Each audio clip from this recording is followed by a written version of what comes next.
이번 주 일요일은 10월 29일은 159명의 목숨이 희생된 이태원 참사 1주년이 되는 날입니다. 사고가 난 좁은 골목길과 원인으로 지적된 불법 증축물들, 지금은 어떻게 됐을까요? 곳곳에 방치된 불법 건축물은 수도 없었고 오히려 떴다 방식, 그러니까 만들었다가 없애기를 반복하는 불법 시설물은 적발 대상도 아니니 손을 쓰기도 힘듭니다. 표선우 기자가 현장을 다시 가봤습니다. 지난해 10월 29일 159명의 희생자를 냈던 이태원 참사는 이렇게 차 한 대가 겨우 서 있을 정도로 폭 3.2m의 좁은 길이 참사를 더 키웠다는 지적이 있어 왔습니다.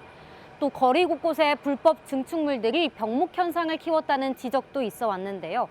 참사 1년 얼마나 변했을까요? 다시 가봤습니다. 대표적인 불법 증축물로 꼽혔던 해밀턴 호텔 뒷골목. 테라스와 행사 부스는 없어졌고 무대 장치가 있던 바로 옆 골목도 8m 원래 폭을 되찾았습니다. 하지만 조금만 둘러보면 여전히 불법 증축물이 남아 있습니다. 튀어나온 데는 자기 땅이 아니야. 지붕만 씌우니까 저기도 사용할 수 있잖아. 가뜩이나 좁은 길을 더 좁게 만드는 입간판도 문제입니다. 2m 70 정도 나오는 것 같아요. 지금 70cm가 나오는 것 같거든요. 거리를 걷다 보면 줄지어 서 있는 실외기들은 모두 통행에 지장을 줄 수 있는 적치물인데 모두 1년 전 위치 그대로 남아 있습니다. 아직도 사고 지역 인근의 8곳은 건축물 위반에 해당하고 용산구 전체로 보면 참사 이후 지난 9월까지 새로 적발된 건축물은 279건에 달합니다. 지자체가 이행강제금을 부과해도 돈을 내고 버티면 그만입니다.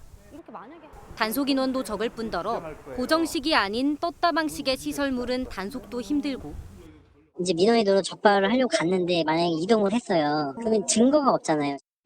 지붕이 없는 가벽은 건축물이 아니라 적발 대상이 아니지만 통행을 막는 건 마찬가지입니다. 불법 건축물은 아니지만 불법 시설물입니다. 건축물이 아니라고 해서 아무 문제가 없다가 아니라 12구 참사가 발생한 지 1년. 이태원 곳곳은 아직 1년 전 시간 그대로 남아 있습니다. MBN 뉴스 표선우입니다. 안녕하세요. 김주하입니다. 공정하고 신속한 MBN 뉴스, 유튜브를 통해서도 만나보실 수 있습니다.